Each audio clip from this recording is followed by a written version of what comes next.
Chystáme se na vůbec první zájezd do Spojených států. Budeme zpívat našim krajanům v New Yorku.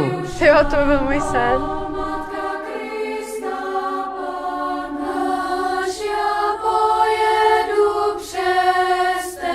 Nebylo to špatný. Tak zatím jsi tady jako náhradnice.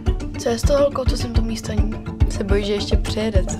Mně je to jedno. Podívejte, je vás tady 30 a do Ameriky může jet jenom 20. No, takhle to je, ale taky záleží na vás. Všechno se ještě může změnit. Hrajem hru? Kolikrát se na tebe Mácha podívá. Hraješ taky princezno? Hraješ, jak jsem viděla. Tenhle seznam bude nakonec rozhodovat. To ti říkám.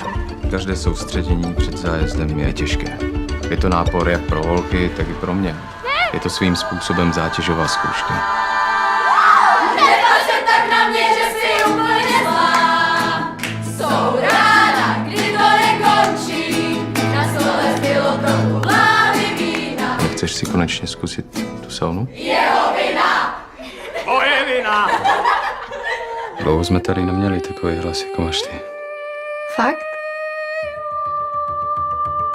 Jsi skvělá. Všechno, co děláš, děláš naprosto správně. Máš hlas, rozsah, intonaci, citlivost.